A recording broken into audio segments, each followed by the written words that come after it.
서로를 뗄 수가 없는 그런 5분 흉상 중에서 홍범도 장군 흉상 제거만 한다라는 거 이제 들어가지고 커다란 충격을 받았죠. 우리가 그렇게 모시고 살았던 옛소련 땅에 살고 있는 동포들은 한민족인데 불량 한민족 사람들 되지 않겠냐, 이런 식으로 이제 바로 인식이 되는 겁니다. 안녕하세요.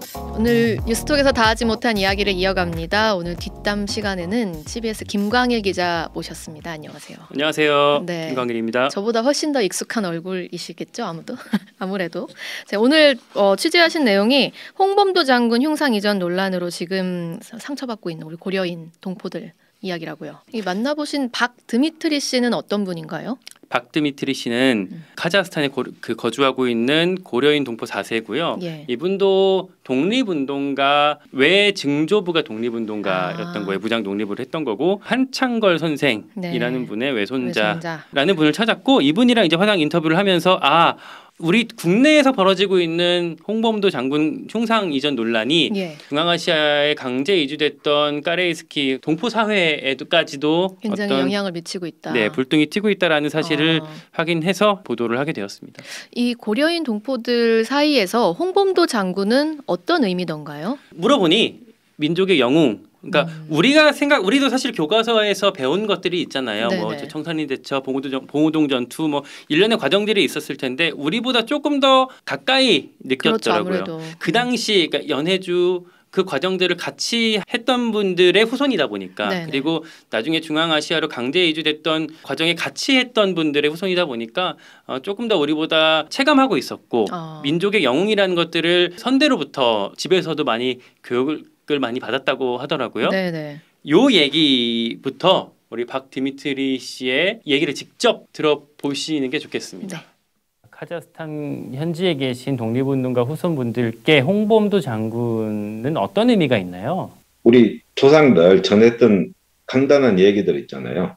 들어보면 그 당시에 모든 것이 다 부족했잖아요. 무기도 부족하고 총알도 부족하고 그다음에 이제 군량미도 부족하고, 그 모든 사람들이 도와주지 않으면 의병들이 활동할 수가 없는 거예요. 민족의 영웅이죠. 계신 분들의 할아버지들이 홍범도 장군의 무장 독립 운동을 지원했던 분들, 이렇게 이해할 수 있는 건가요? 그렇죠. 이제 우리 역사를 보면은 봉오동 전투를 승리적으로 끌으려면 무기가 필요하지 않습니까? 예.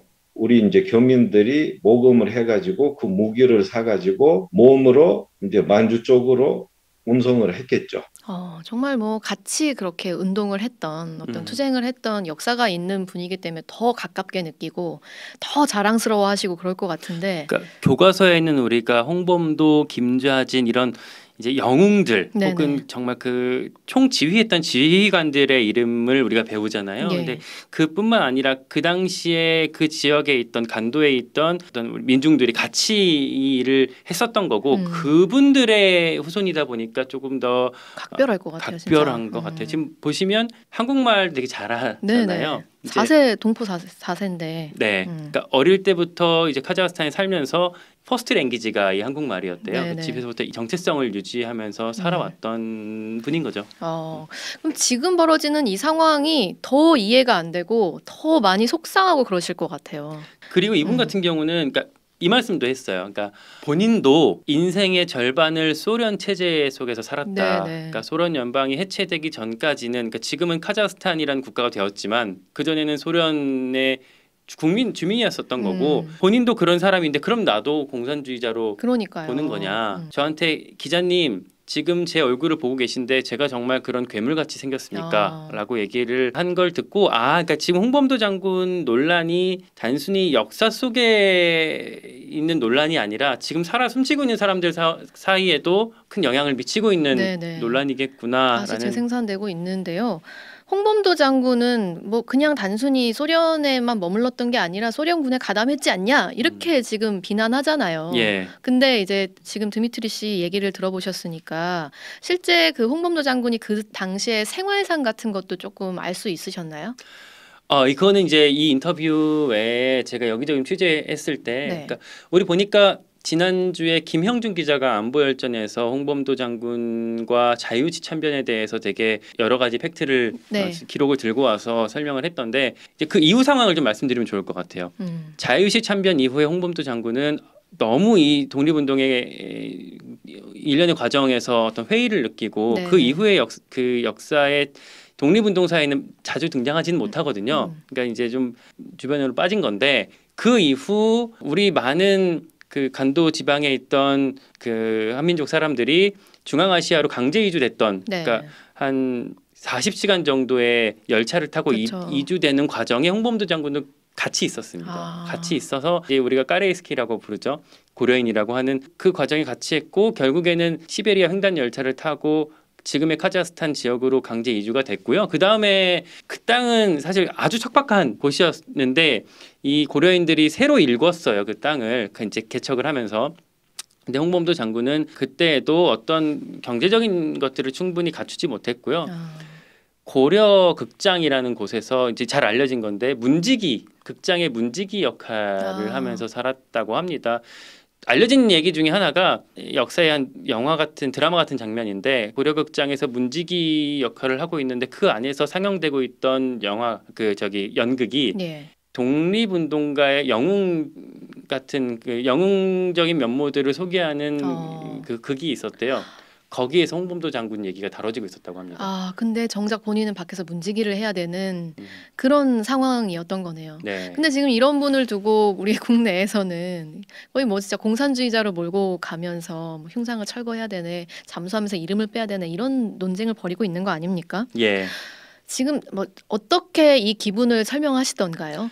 박 드미트리 씨 같은 경우에는 이 국내에서 벌어지고 있는 이념 논쟁에 대한 박 드미트리 씨의 소회 이것도 역시 한번 듣고 얘기를 하는 게 좋겠습니다.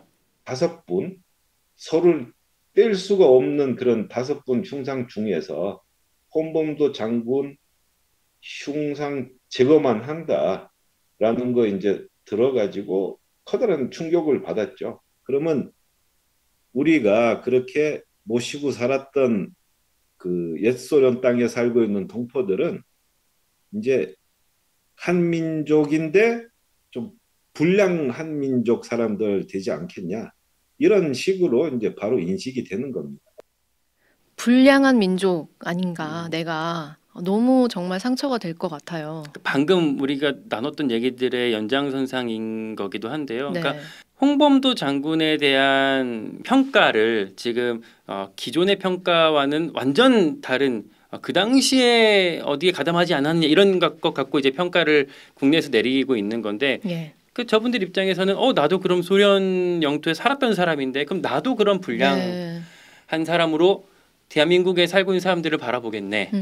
이분들은 당사자가 돼버린 거죠. 다시 한번. 그러니까 이게 뭐 캐캐묵은 역사 논쟁을 끄집어내서 지금 뭐 민생 해결할 게 얼마나 많은데 왜 이렇게 소모적인 일을 벌여 그냥 이 정도의 비판만 할 수 없고 역사를 수정하려는 이런 잘못된 시도들이 현 시대를 사는 우리 그 동포들을 정말 아프게 하고 있다는 점 그게 진짜로 또 많은 영향을 미치고 있는 거예요.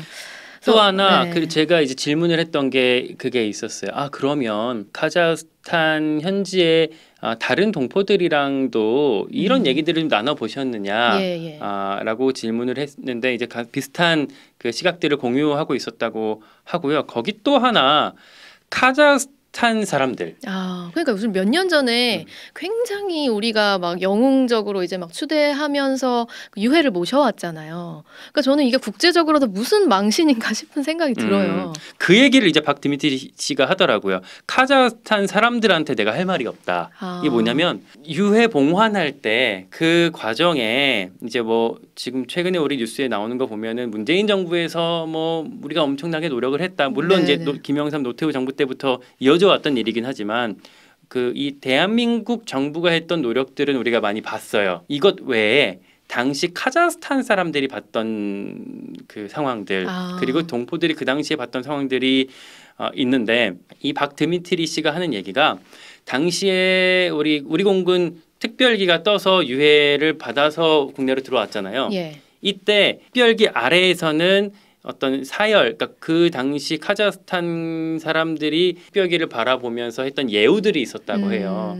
그 이 동포 박 드미트리 씨도 생각 못 하고 있었는데 등 돌려 보니까 이 비행기가 이미 사라지고 난 뒤까지도 카자흐스탄 사람들이 박수를 쳐주고 있었다는 거예요. 유해를 실은 비행기가 떠나고 있는 그 순간에 계속해서 박수치고 굳이 외국의 독립 영웅까지 왜 그렇게 하고 있나라는 의문이 들 수 있는데 네네. 그만큼 카자흐스탄 사람들도 대한민국의 혹은 한반도에 혹은 당시 구한말 그곳의 독립 영웅에 대해서 인정해주고 있었고 존경의 의미를 보여주고 있었다라는 거예요. 네네.